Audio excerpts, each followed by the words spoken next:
Welcome, everybody. This is Tom Sheringham. I'm the Marketing Communications Manager at M&R Companies, and this is an interview we're doing with Ray Smith. Ray, I've known you for a couple of years, on and off, and Ray comes from Polyone, but why don't you go ahead and introduce yourself real quick, Ray, and tell us where you're coming from. Okay, well, I'm in the division of Polyone called Polyone Specialty Inks, and we have four plants. We have one in Pineville, North Carolina, one in Kennesaw, Georgia, one in Lima, Peru, and one in Shenzhen, China. Um, we carry the brands Wilflex, Rutland, Union, QCM, Zodiac, which actually covers Aquarius, Waterbase, and Libra silicone. And That's great to be here. I'm in charge of the outside technical field, the field techs, outside technical support. And Obviously, you can see we're not able to do our job right now. We're having to stay home, but we've done some other things to keep our time going and keep ourselves busy. What's the whole experience been like for you and your Well, it's guys' been challenging. It's also been interesting and enlightening. I can say it all. We were one of the first ones to be pulled out of the field. We were sent home earlier than anybody else in the company to avoid any kind of travel into restricted or dangerous places. Um, so we've been back. I've been more than 50 days home now, which is quite a change for me because I'm usually gone every week. And but we've been lucky enough. Two of our plants, Pineville and Kennesaw, have been able to keep running because we do have products that are deemed essential. So we're able to keep up with the production, keep up with stock for as little as it's been in screen printing. But we've been able to continue working, which helps the rest of the company kind of just stay afloat. We wanted to keep talent, knowing that this isn't caused by sales related or anything that was poor product or anything like this. This is something totally different. Um, and so we've been lucky in that way, and being able to hang on to everybody and keep them in projects, and it's been a interesting time for people who I haven't touched a squeegee or gotten a machine in 50 days, which is the longest stretch I've had in 40 years. So it's quite different. Yeah, I'm used to seeing you covered with glitter and who knows what else, right? Yeah, and at pretty much every show, right? All the big ones Right. at least. Yeah, Yeah, we're in yeah, there. yeah. So we've worked together on a number of projects and with Waterbase and different stuff. And what was the most recent product you came out with? What was the Well, most the recent? most recent was we did Libra, but we're about to release the Taurus, which is another product from the Zodiac line. Um, Okay. we and Obviously everything is on hold right now, Yeah, so right. Yeah. we're gearing up. What's great about this is we have done something really cool. As soon as this started happening, as soon as our bench chemists had to be sent home because of the stay-at-home order by the governors. We immediately created an ideal list of things we wanted to get done. And when we tried to do these things before, we didn't have the time to do it. So we have this long list of projects. We are using um, agile thinking. So we're doing small goals, quick goals, and we have teams made up from mainly the plants, Pineville and the Kennesaw plants, but mixing the groups together to create teams to do these short-term, hard-hitting projects that are really going to make us a much better company and much more unified company. I'm really impressed by the way people are working together. We are achieving some great things, some processes, some ideas, some new products. We're taking it all in. It's really been a great and enjoyable experience for me. Yeah, it's definitely interesting how there's things tucked inside of the overall kind of constriction, right? I mean, Right. with anytime you get something like where it kind of you get constraints whether it's on a project or your business or other things, it's like you can really see certain people step up, certain projects stand out, certain things you do, That's um, true. and And, it's and, interesting. and some of these folks are really out of their comfort zone, but they've really excelled. I'm so impressed. Folks, you probably, we have a kind of a big company just like you know everybody's names, and you think, oh, he must be good at his job. He does this one thing over and over again, Right. and then all of a sudden they can't do that job anymore, and you ask them to do something else that you need, and they excel. It's really surprising. You become to know them better, you get closer. And Yeah. so I think this is really helping us as our morale and our camaraderie of Poly One. Now I've seen you on doing Facebook Lives, and you've been doing that for a while now. Yeah, and that's Yeah, really cool. that's something we never had time to do before, and we just started almost immediately. I think we've got 10 or 11 now finished, and Yeah. we've got probably 5 or 6 scheduled already. That's a blast. We have a fun time talking about different products and different procedures and talking to customers. We have more customers lined up. And I think it's been well received also. I was just we talked before we started here about the one we did today was 100% Spanish speaking, and it was shared 104 times. So you can That's imagine how many awesome. people saw that today on all the groups, all the Facebook Live groups, and it's going to be on YouTube also. All these things go on the YouTube, so everybody can check them out and watch them again. It's been a great experience for us to contact our customers during this time. Do you now, as far as the future and like moving through this, as you see some things starting to, what are your thoughts in regards to maybe a couple of things? One might be trade shows, like what are your thoughts? I mean, obviously, I'm not asking you to share anything company specific, but Right. as far as like your thoughts in regards to trade shows and possibly changing the way that's done and just looking at travel in general, like what are your thoughts?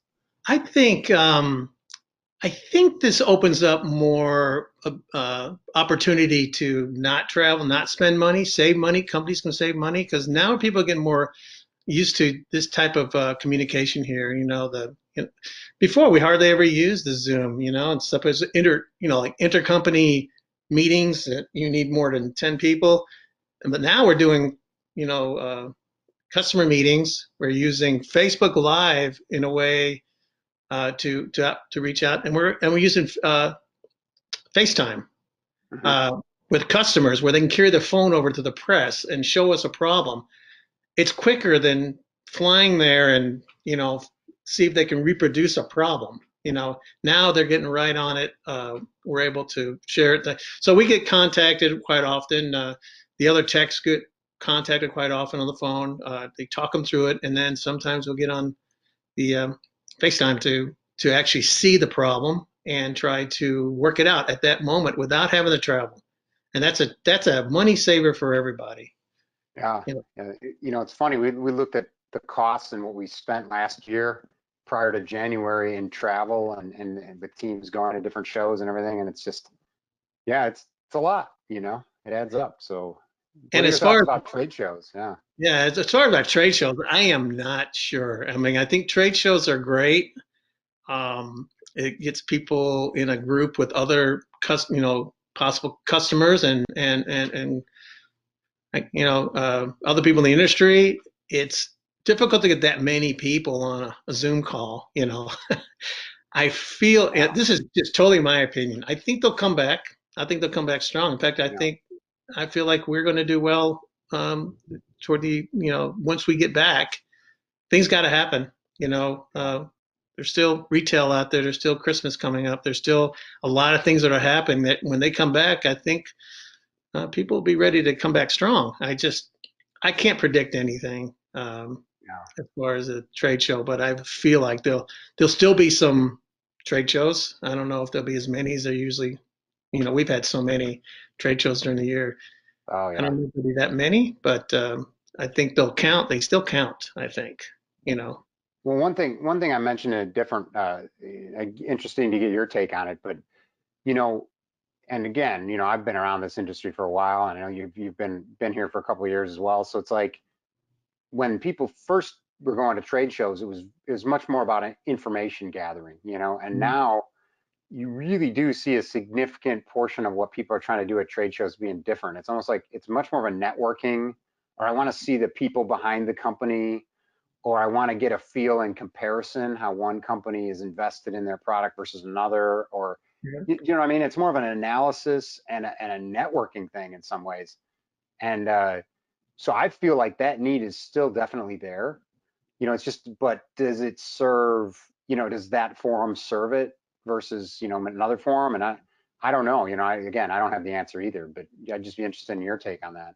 Yeah, I agree. I think when if you want to buy a piece of equipment from someone, it's good to go meet who you're buying from, or you buying ink from someone. You want to see more than just your sales rep. You want to go high, wide, and deep on that company to see if you feel like they're capable of doing what they need to do for you. And I think M&R proves it. I think we prove it. We just want someone to come. That's why we like those trade shows. We like for someone to come and talk to us, and show them that we're there for them, and you guys are there for them, and many companies. I mean, there's.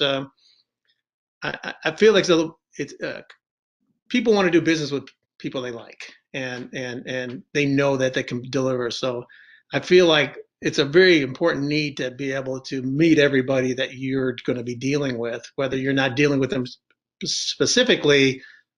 Who this guy's boss is, who's his boss. It's good to see that at a show. It's very difficult to do that. Try to get all those people together on a Zoom call or on a just a webinar or whatever. So I think it's still very important. Yeah, I know it is. And I think one of the interesting things too, I've noticed this just in doing a lot of these meetings, is it does make you look at conversations different. Right. Because prior to this, with when you're on a video conference, you really do need to take your turn and talk, and so you don't talk over somebody. And it also, you do need to take and make sure you actually make some sort of meaningful point eventually, because people aren't doing anything but listening to you. So it's interesting that how that's changed. And along that same vein, I think I'm curious on your opinion of digital versus traditional screen printing versus hybrid. I know that's a huge, mass of potential topics, but Right. just from an overview, I've even recently online come across a bunch of people that still seem to be a little muddy in clarity in regards Right. to, where the things fall and also where your products serve each. So maybe you can just speak to that briefly. Right.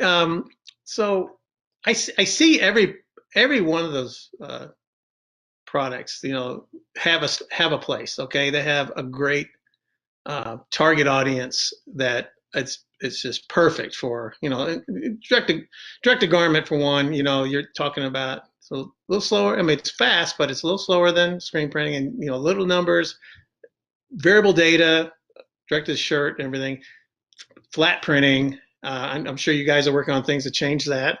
Um, High detail. I always thought about, oh gosh, this is, as an artist, I said, well, here it is, all about high detail. But then I also see people doing vector prints on a direct to garment. Okay, screen printing, obviously, high volume, being able to do quite a few effects, quickly, cheaply. And then you got the hybrid, which I think is just fantastic. I mean, what better way to introduce special effects into a high resolution print and not have to worry about how many you're doing, or if you need variable data, being able to change that data on the fly. I think it's fantastic. But they all have their spots, I think.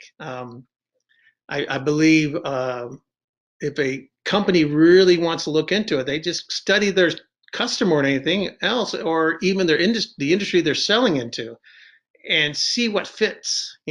There's uh, I think you can get in trouble real quick picking the wrong one. You're not gonna screen print your way through a 12 minimum multicolor print, and you'd rather have a hybrid if you needed special effects, or the direct to garment if you just need flat printing. So it's really I think the customer has to look into that, and there's a place for all three. I guarantee. I'm excited. I think it's only enhancing our products. It's only enhancing our industry. Right.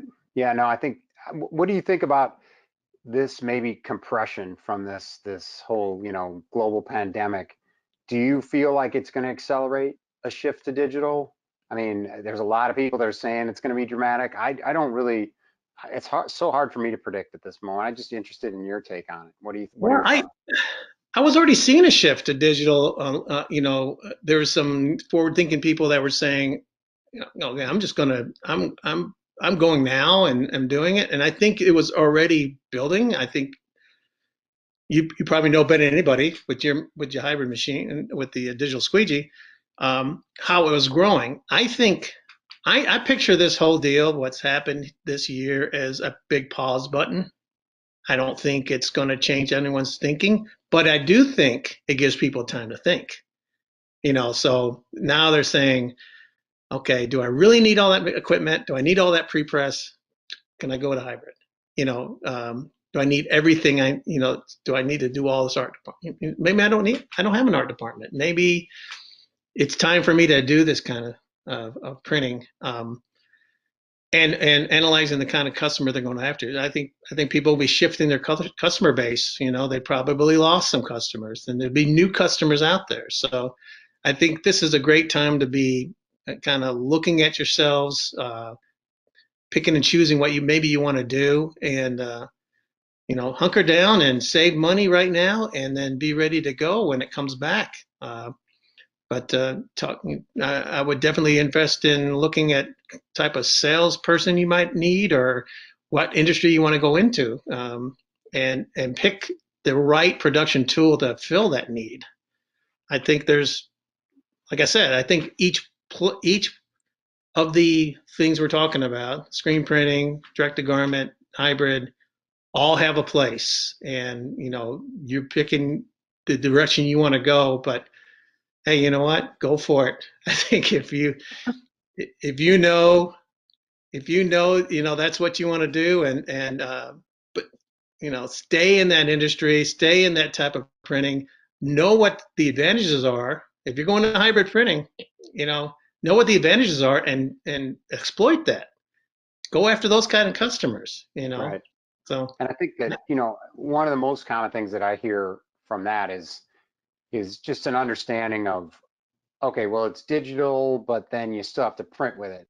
And then, probably one of the other barriers is that when you talk about Waterbase, yeah, right? Because there's still kind of what would you say, to some degree, a holdout screen sure, printing attitude where it's just like, no, Waterbase is for those people that are, wearing the Birkenstocks or or the, the right. canvas shirts or whatever. And it's just like, well, no, I mean, I think it'd be useful for people to hear, your take, because I know you've been deeply involved in that for a long time, and I've found it interesting that recently I've had some conversations with some people that are who, if you looked at them, you would think, oh, those guys don't print water based, but then you talk to them and you're like, no, wait, they really do a good job with it. So, Right. yeah, just in your thoughts in regards to that versus plastic.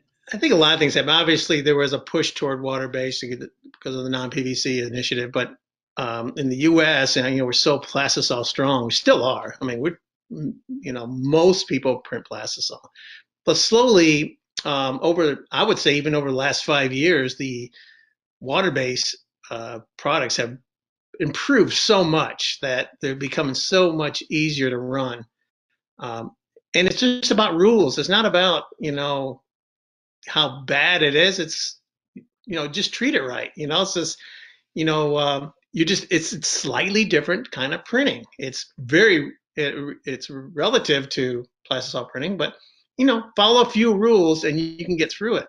I Many times we talk to people about Waterbase and they say, "Oh, I tried that 5 years ago. I tried it 10 years ago, and it was a disaster." I go, "Well, yeah, when I tried it 5 years ago, it was a disaster too." You know, but now it's kind of like a race. We jumped into it a couple of years ago. There's good companies out there, and it's every day, well, every week it seems like someone's coming out with an improved version of it. So if you haven't tried it in the last 3 years, you need to try it now and Yeah, use it. And with the digital that digital hybrid, Oh man, it's fantastic. It's Yeah. the way to I mean, go. I would say one of the biggest standouts for me, because I used to do a lot of R&D for Harley Davidson, was Yeah. the specialty the specialty products in Waterbase, the jump in those, because it used to be if you're using Waterbase, you're just trying to get it so that you can't feel the print. Like Right. there wasn't options for doing all these different specialty like there are now. Like some of the specialty products I've seen in your guys' wheelhouse that you have, and granted, you got quite a few wheelhouses, but Yeah. just a handful of the ones, more recent ones. I've been really impressed with the specialty.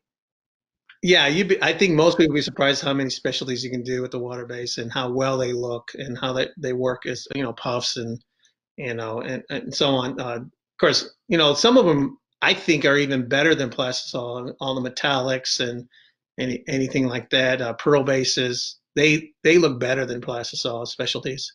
And the ability to mix pigment, the nice strong pigment, you can create colors with the shimmers. You can create colors with the pearls, puffs, using the puff as an underbase like we used to do all the time, or we still do all the time with plastisol. It's just more effective because the water-based overprint is so thin it creates a better lift underneath the colors and is not shiny.